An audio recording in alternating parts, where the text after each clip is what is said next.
سڵاوتان لەبێت من کۆڤان عەزەتم باسی ڕۆژتان پێشکەش دەکەم. باستەوە دەکرێت کە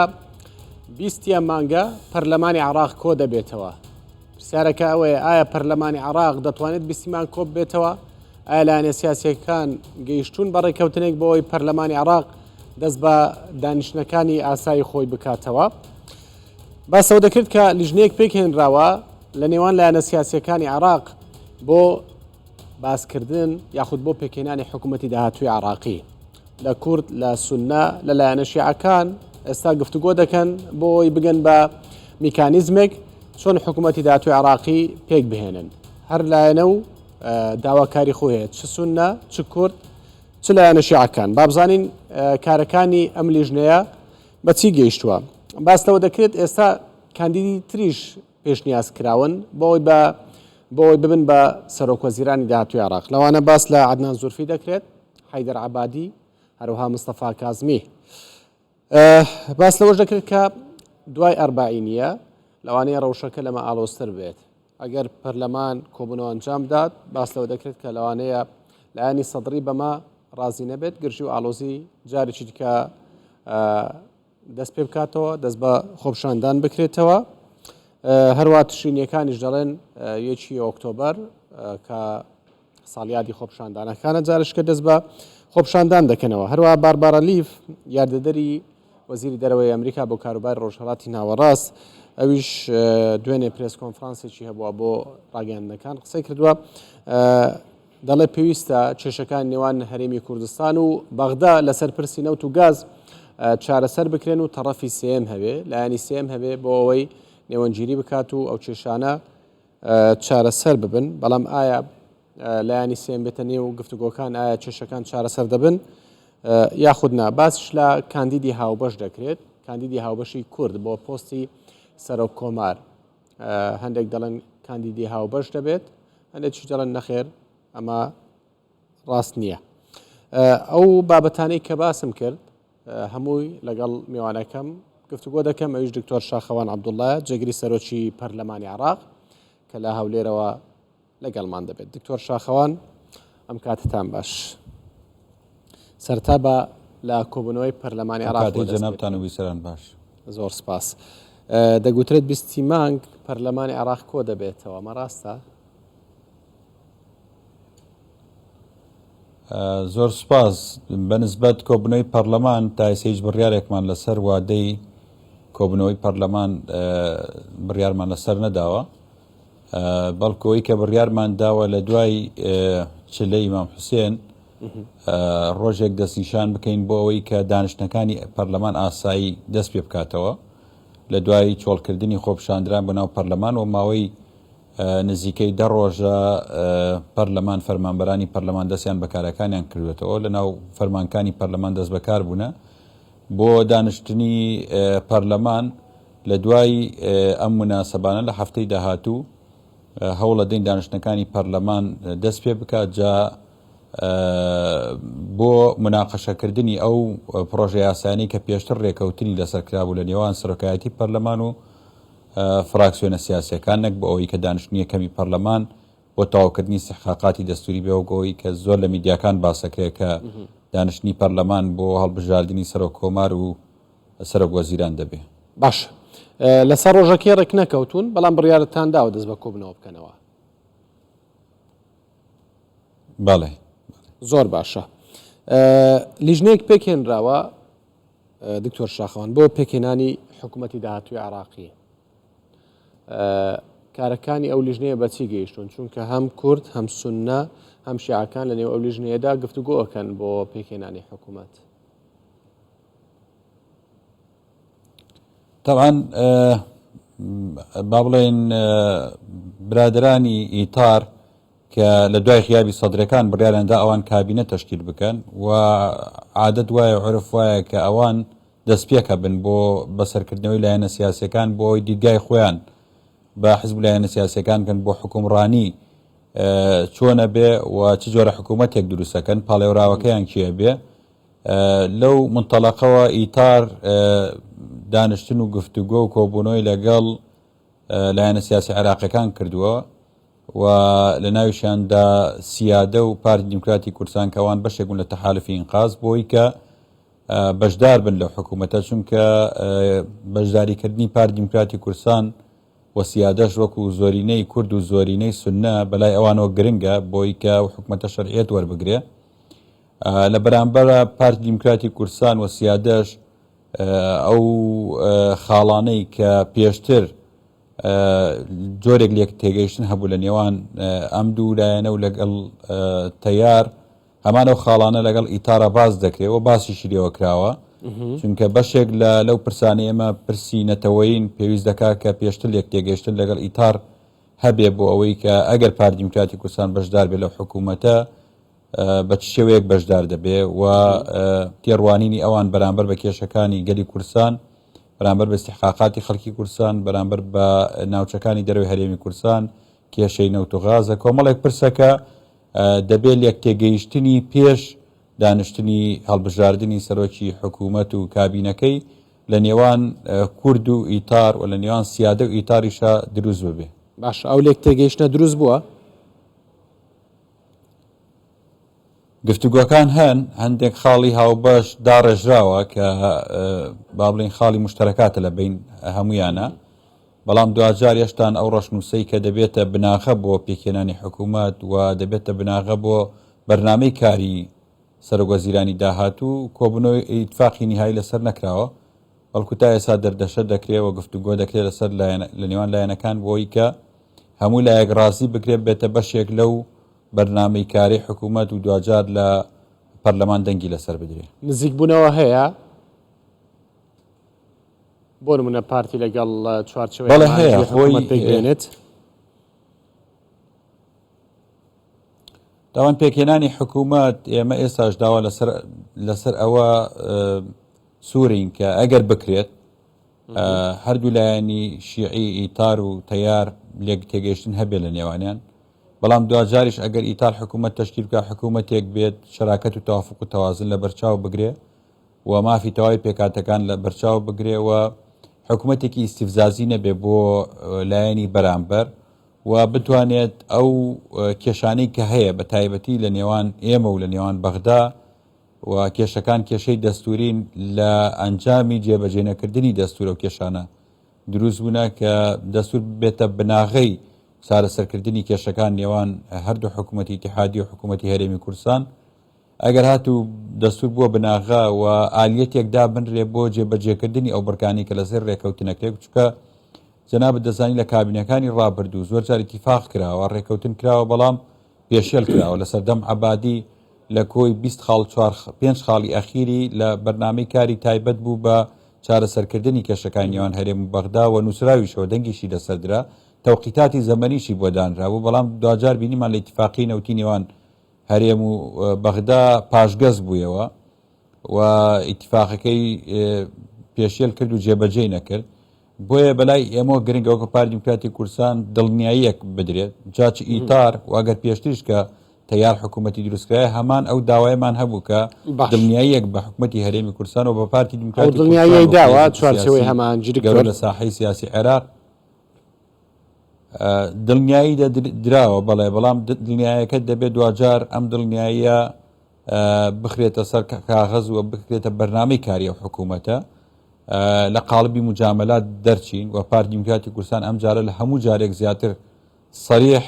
و ڕاشکاوانە لەگەڵ لایەنی بەرامبەر قسەی کردووە کە ئەو هەڵانەی هەبووە و کردوتانە لە ڕابردوو نابێت دووبارە بکرێتەوە، دەبێت ئەگەر هاتوو ڕێکەوتن کرا لەسەر حکوومەت ئەو بەرگانی کە ڕێکەوتن لەسەر یەکرێت دەبێت جێبەجێ بکرێت و چیتر پشتگوێ نەخرێت.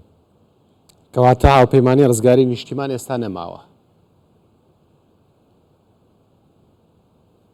طبعا ئەوەی کە ماوە تەحالفی سیادە و پارتی دیموکراتی کوردستان ماون لە ناو پەرلەمان و ئەوان هەم لە پەرلەمان دەرچوون پەرلەمانیان بەجێهێشت و بە بڕیارێکی بەڕێز موقتەدا سەدریش تەیاری سیاسی دەستی لە کار هەڵکرد، تەنانەت هەیئەی سیاسیشیان داخست و هیچ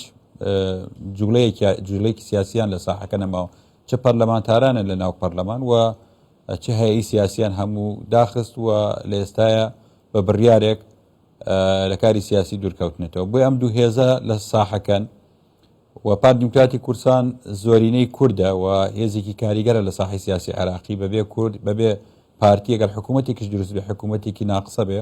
حکوومەتێکی ناتەواوە بێت بەلای ئەوانەوە گرنگە پارتی دیموکراتی کورسان بەشداری لەو حکوومەتە بکەوە بەلای پارتیشەوە گرنگە و پێداگی دەسەرەوە دەکات دەبێ بەرچاوڕوونیەکی هەبێ پێشەوەی کە داخلی ئەو حکوومەتە بێ و بە تایبەتی ئەو کێش و پرسانەی کە ڕەهەندی نیشتیمانیان هەیە دەبێ بەرچاوڕوونیەک هەبێ و لە یەکتێگەشتنێکی تەواو هەبێ ئەو جار بڕیاری بەشداریکردن بدا لەو حکوومەتە. زۆر باشە. کاندیدەکەی چوارچەوەی هەماهەنگی گۆڕدراوە یاخودنا چکە باس لە عەدنان زولفیە کرێ و حەیدەر عەبادی لەگەڵ مستەفا کازمی. نەخێر کاندیدی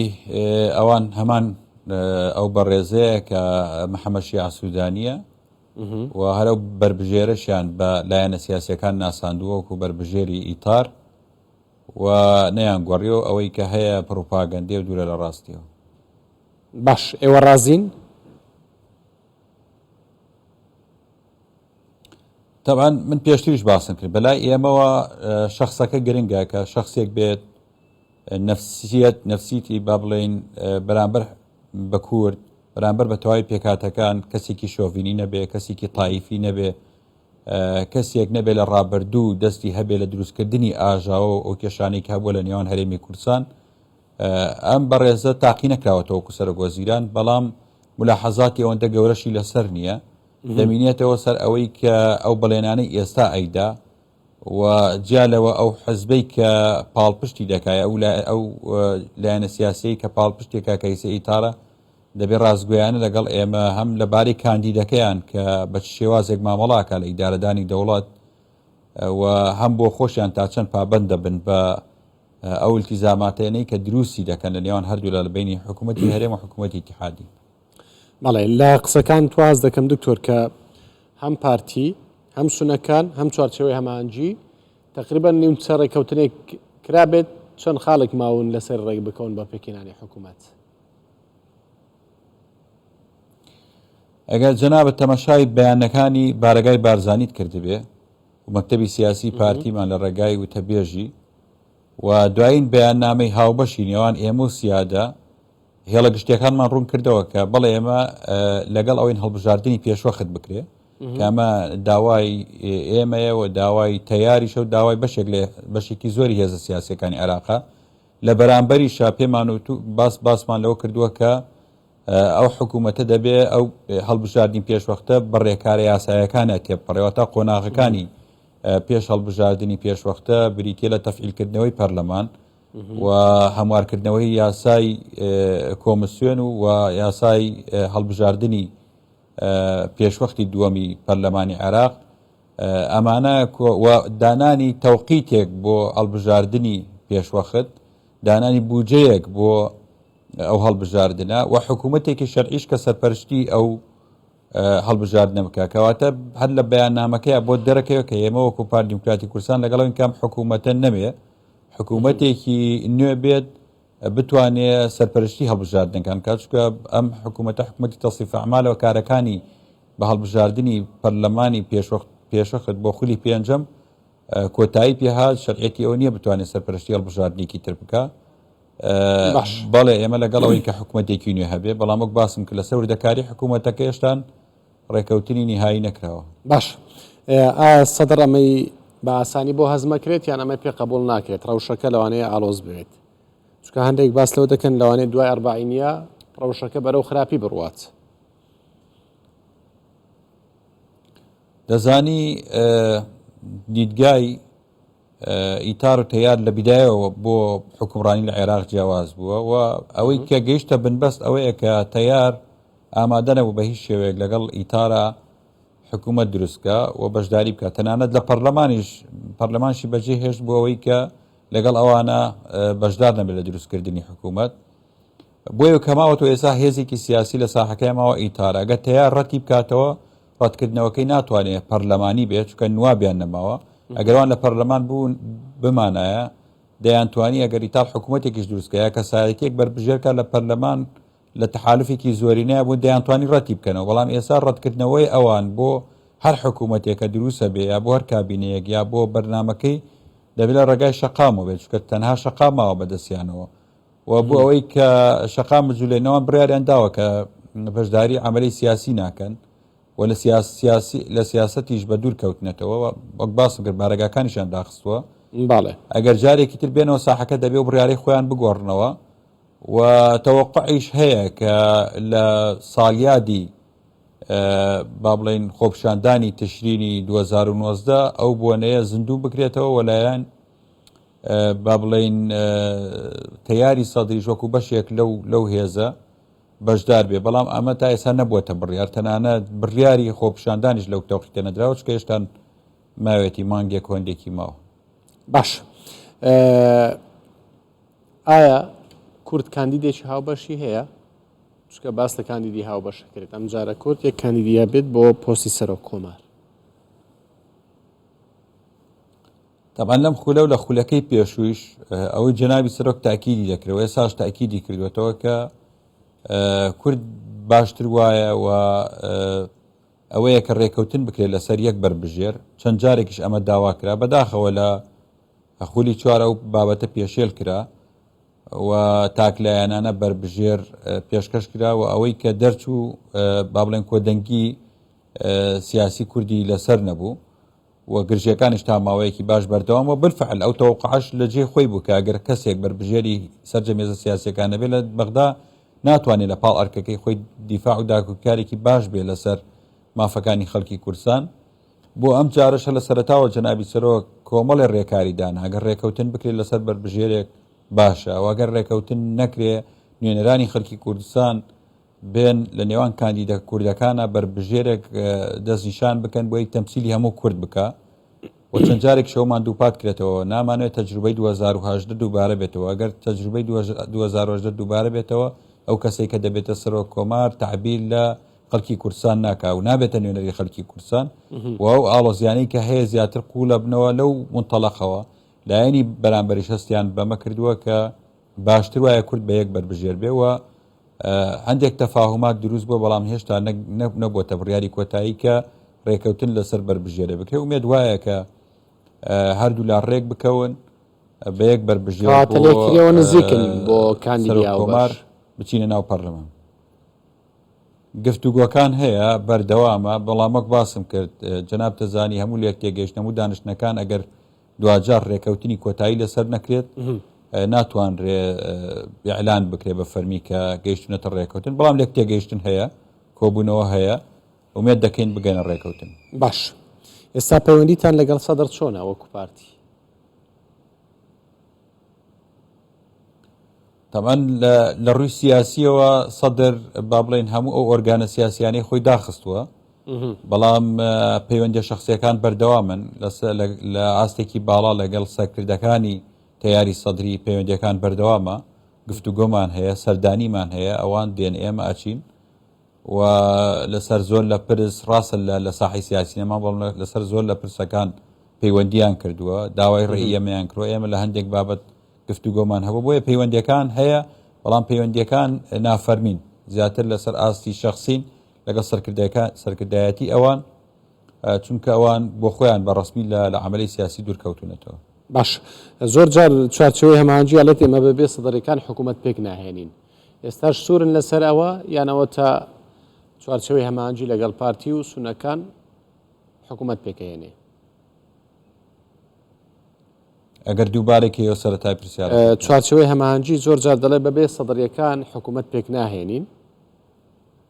باشە ئایا سەدەریەکان بەشدارە بن یانەوە تا چوارچەوەی هەمانجی لەگەڵ کورد و سونە حکوومەت پێکەهێنێ طبعا نەک ئێستا کە ئیتار حکوومەت تەشکیلەکە سەدر بەشداری ناکە سەدر کاتێکە خۆی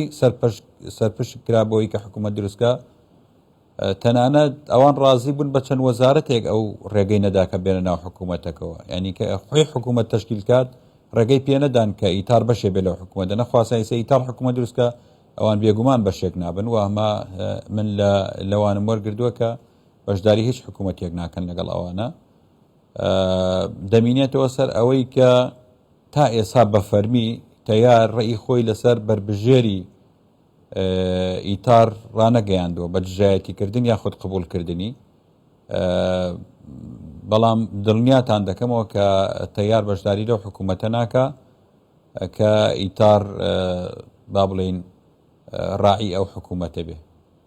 باش باربارە لیف دوێنێ باسی لەوە کردبوو کە پێویستە کێشەکان نێوان هەولێر و بەغداد چارەسەر بکرێن بە تایبەت لە پرسی نەوت و گازە و پێویستیشی بە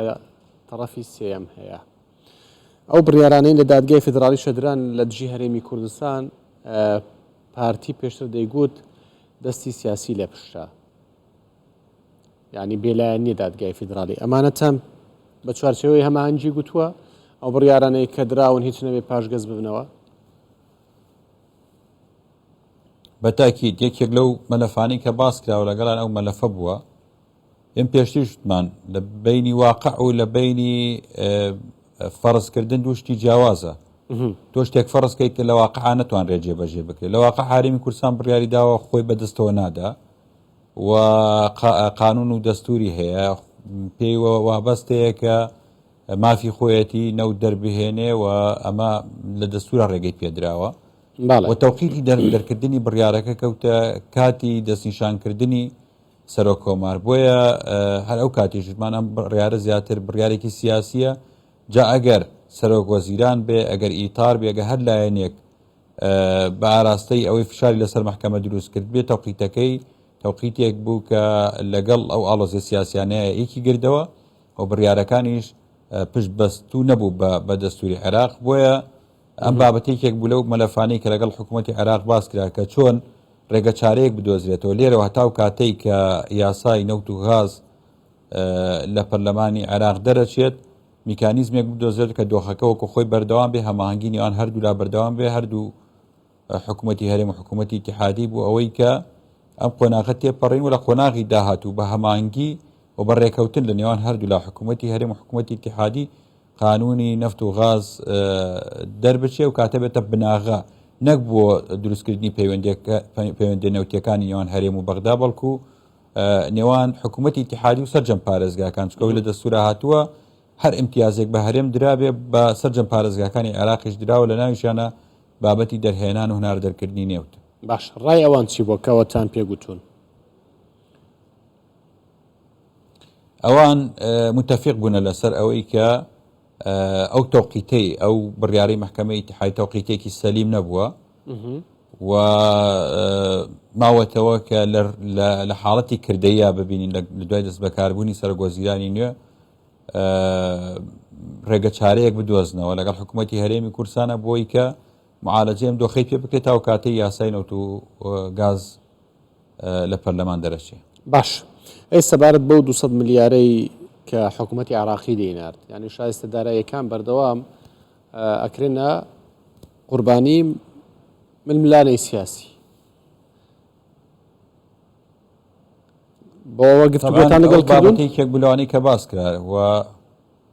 بەڵێ بەتاکید وە جەنابی سەرۆکوەزیران لەو بابەتە زۆر وازح و سەریح بوو لەگەڵیان. گوتی یاسای موازنە ئێوە ئیلزام دەکا کە 200 ملیار مانگانە بنێرن باقی ئەو استحقاقاتەی کە ئەو التزاماتانەی کە دەکەوێتە سەر حکوومەتی ئیتیحادی و زۆر بە سەراحەت پێیانی گوتی ئێوە لە ساڵی ڕابردوو 6 مانگتان ناردووە، ئەم ساڵیش 2 مانگتان ناردووە، ئەو پارەی ترتان چی لێ کردووە؟ ینی ئەمەش جێگای پرسیارە دەبێت ئێمەش وەکو پەرلەمان بە داداچنی بۆکەین کە تۆ استحقاقاتی خەڵکی کوردستانەوە بۆ مانگانە تۆ 200 ملیار دینار بنێری،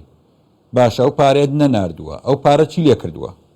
یعنی ئەو پارە تەخسیس کراوە بەپێی قانونی موازنە بۆ خەڵکی کوردستانە، استحقاقاتی هەرێمی کوردستانە، یاسا ڕێگات پێ نادا لە شوێنێکی تر ئیش بەکاری بێنی